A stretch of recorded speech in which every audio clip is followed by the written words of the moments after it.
Hey, it's Lex. You might know me as a 2D artist and animator here on my channel, but I wanted to talk today about something else I'm very passionate about. I love all things cute, I love video games, I love cartoons, and that kind of led me into this interest into 3D modeling as it relates to not only video game programming and modeling, but also art and animation, especially in this modern age. Professionally, I am a graphic designer and I've had an interest in product design for a long time. I actually do professional 3D animations. Animations very similar to the one I'm showing here, where it's just a really simple orbit around this little figurine I designed. I do this sort of thing professionally and I wanted to kind of branch out and try my hand at creating some 3D models. I even wanted to try bringing these 3D creations into the real world by printing them out in a 3D printer. So this is my journey and I'll kind of talk about what I've learned and what the takeaways were. But what to 3D model? If you don't recognize him, this is my original character, Zerian the Wizard. He has his very own animated web series here on my channel, which is written, produced, animated, voice acted entirely by me, so check it out. I'm very passionate about my Zerian the Wizard project. He's not only the subject of my animated web series, but I've also experimented with a point-and-click adventure-style game featuring the same character. And it's only a natural next step for me to try to bring him into the real world. I got started on his 3D model. The 3D program that I used in order to create what you're seeing here is called WOMP 3D, and this is a browser-based program which actually sends your file to an external server in order to kind of render it out, so it's a relatively low-power software. I was actually able to run this program on my iPad, and it was really fun and easy to use, very simple for beginners. I'm also experienced with Blender, and I thought this was a lot easier to use than Blender. So, has my stamp of approval. After a ton of research, I decided to pick up a resin 3D printer, which is a lot more labor intensive than the FDM printers. It uses dangerous chemicals, you need gloves, you need good aeration. After some back and forth experimenting with some more basic resin 3D printers, I decided on the Anycubic Photon Mono M7 Pro because it has that heated resin vat. Resin has to be at a certain temperature in order to print properly, and I'm printing in my garage, so it seemed like a good option to go with. So now it's time to prepare our 3D file for printing. I imported the Zerian OBJ and imported into the Anycubic slicer that came with the printer. And what a slicer does is it takes the 3D file and it breaks it down layer by layer.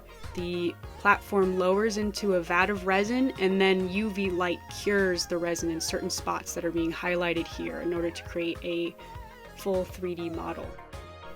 It takes a little bit of trial and error to get these settings where you need them to be, cure time, layer thickness, things like that.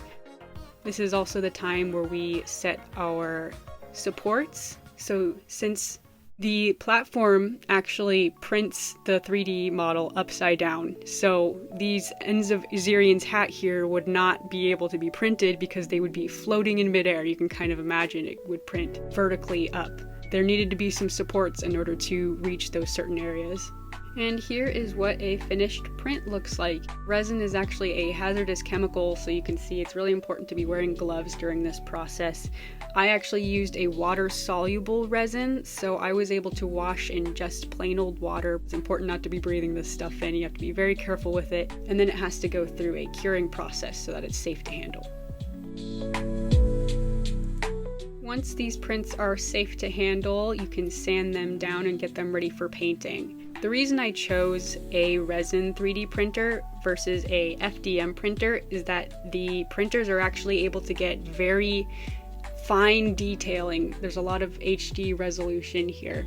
So these prints actually came out very smooth and very clean. I didn't have to do a whole lot of sanding to clean them up. This next part probably requires the most amount of practice and patience.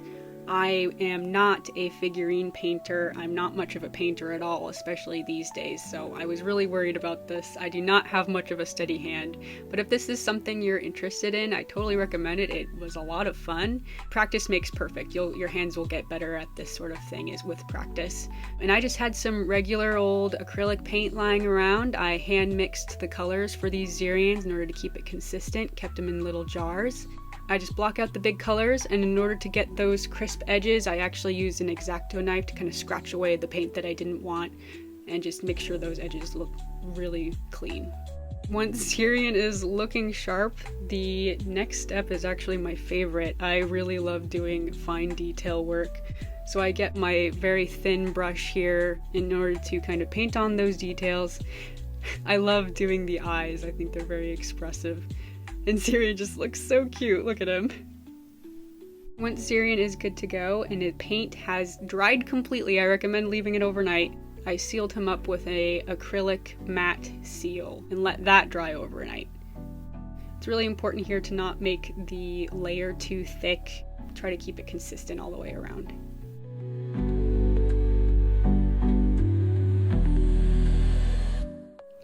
And with that, you have a finished print. Yeah, a lot of work went into these. They're super... I just see him in the camera. He just looks so... Oh, me? Who, me? This is not the only 3D project I am hoping to work on. I have lots of other ideas for little toys and figurines that I'd like to do. Working on some charms. As I said, I'm very interested in product design, so I even created a package for my Zerian the Wizard figurine to go out in, and he is actually available now at my shop if you're interested. Pick up some Zerian the Wizard merch.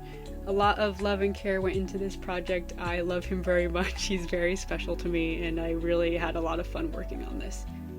Thanks so much for watching. Oh, thank you so much for watching.